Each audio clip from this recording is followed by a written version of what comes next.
कि मध्य रेलवे में कल रात में कुर्ला स्थानक पे एक व्यक्ति प्लेटफॉर्म के ऊपर एक लकड़ी की काठी लेके दौड़ता हुआ नजर आया था। यह व्यक्ति आरपीएफ और जीआरपी के द्वारा पकड़ा भी गया है। ये 49 साल का एक व्यक्ति है जो प्राथमिक दृष्टया मानसिक रूप से प्रताड़ित दिख रहा है, मानसिक रूप से परेशान दिख रहा है। उस व्यक्ति के ऊपर इसके बावजूद भी एफआईआर की गई है और आगे की जांच के लिए उससे क्यों उसने ऐसा किया और जिसके चलते किसी यात्री को क्यों परेशानी उठानी पड़ी, इसकी जांच की जा रही है। ये घटना कुर्ला स्थानक पे लगभग 9:30 बजे के करीब हुई थी कल रात में। उसी तरह से जो दूसरी घटना है ये परेल से अंबरनाथ जा रही लोकल ट्रेन की जो माल डब्बा है उसके बीच में हुई थी।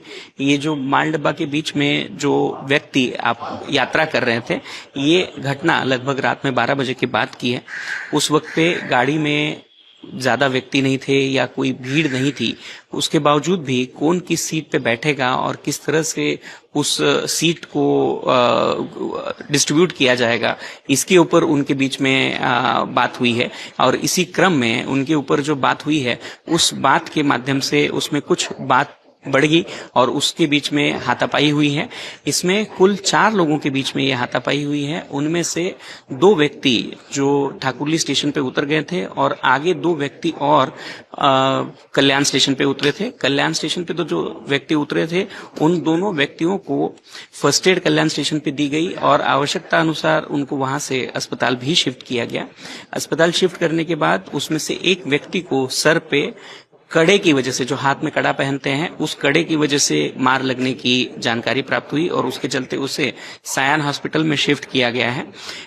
इन दोनों व्यक्तियों की तबीयत स्टेबल है, इनमें कोई भी धोखा या इसमें कोई भी प्रकार की कोई परेशानी नहीं है। इसके अलावा हम लोग जो ये दोनों घटनाएं हुई हैं, इसी में किसी प्रकार के वेपन का या तीक्ष्ण हथियार का इस्तेमाल नहीं किया गया है।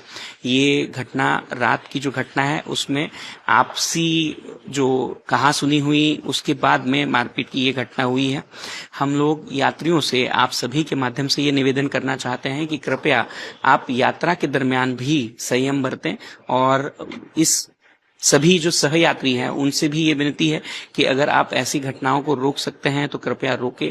अगर रोकना संभव नहीं है तो कम से कम इसकी जानकारी तुरंत प्रभाव से रेल के कर्मचारी को दे, जिसके माध्यम से हम ऐसी घटनाओं को बड़े किसी आघात में परिवर्तित होने से रोक सकेंगे।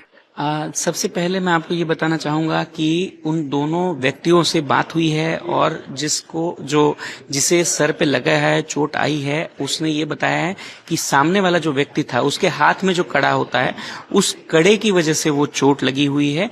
किसी प्रकार के धारदार हथियार या वेपन का इस्तेमाल इस जो क्वारल था या ये जो झगड़ा था उस नहीं किया गया है। दूसरी महत्वपूर्ण बात है कि आरपीएफ के द्वारा हम लोग, आरपीएफ हो, जीआरपी हो, इनके द्वारा लगातार जो यात्रियों का सामान है उसे चेक कर रहे हैं। किंतु यहाँ पे जैसे अब ये व्यक्ति है, इसके हाथ में जो कड़ा है उस कड़े को रोकना या उस कड़े की पहचान करना ये मुश्किल है। कई बार सबसे अच्छी चीज जो आरपीएफ कर सकता है वो ये है कि इसको जल्द से जल्द रिस्पॉन्ड करे और स्टेशन स्टाफ ने और आरपीएफ ने इसे तुरंत रिस्पॉन्ड किया। इस घटना दीवा के बाद में ये घटना हुई थी। घटना होने के बाद तुरंत प्रभाव से आरपीएफ ने इसको रिस्पॉन्ड किया और कल्याण स्थानक के ऊपर इन व्यक्तियों को पकड़ा भी गया। उन व्यक्तियों को हॉस्पिटल में एडमिट भी कराया गया। उनकी तबीयत भी स्टेबल है, किसी प्रकार की परेशानी उनको ना हो इसका भी प्रयास किया जा रहा है। किंतु एफआईआर के माध्यम से जिसकी गलती है उस व्यक्ति को उसके निश्चित एंड तक पहुंचाने का काम भी मध्य रेलवे की आरपीएफ और जीआरपी की मदद से किया जा रहा है।